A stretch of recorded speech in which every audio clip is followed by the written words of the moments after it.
Hello everyone, this is Stefan from Lush and Salty Aquariums. Forgive the quiet voice, but it's sheltering in place and I have family watching TV in the other room and I don't want to disturb or be disturbed. Anyway, you're looking at what used to be one of my favorite tanks. I still love it, but I'm in a quandary because I feel I'm at a turning point with it. Right now, it's housing a group of endlers, all these different kinds of males, and one poor female who I cannot catch to get out of there. So she is constantly being hit on by these horny male endlers. They're very beautiful. I'm not even sure which one I would keep with her. Probably that guy. He's so awesome. I also have in this tank a honey gourami, a baby one, and believe it or not, at least a couple Indian pea pufferfish, which I cannot find right now because of the dense foliage, excuse me. And the denseness of this planting is why I can have so many fish, and they're all getting along well, including the puffer. There's the gourami right there. Isn't she pretty? Very small, but happy as can be, again, because of all these plantings. But that's kind of the rub, folks. There are so many plantings that it kind of just looks like a bowl full of, looks like a salad bowl.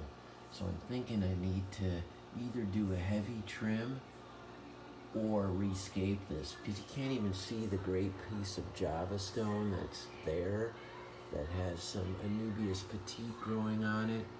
You can kind of make it all out there, but it used to be a signature part of this tank, and now it's just lost. I'd love to get your input. I don't expect a massive discussion about my tank here. Just don't have that many subscribers, ... yet. I love you if you do, and I'll probably love you even if you don't. But what do you think? This Monte Carlo is getting a bit ragged, which does happen even with CO2, which I do run here, and I could just pull that out like from that part there that's already lifting and just raise it right out of there, and then replant the top greens and start a new bed, or just leave it blank, because I'm sort of out of real estate in this tank.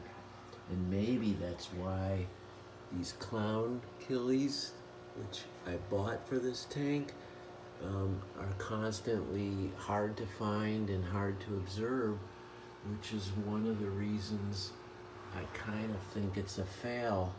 They might be super happy, but I'm not, because I can't observe these fish whatsoever. Now, I didn't have any of these other endlers in here, and they still were reclusive, either down in the back there, hidden amongst the reeds, or up top, which killifish do. So I was expecting that, but I've seen tanks where they're much more interactive with the real estate, and I tried these dither fish. That didn't really help.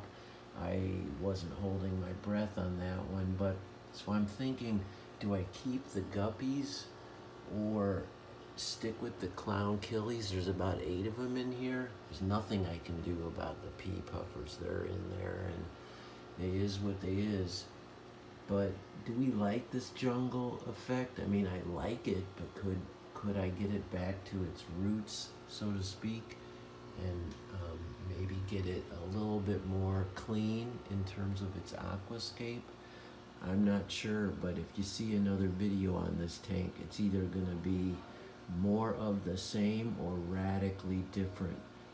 In any event, because I'm stir crazy like all of us, I'll probably put my hands in the tank and do it. Love your input though. What do you think, folks?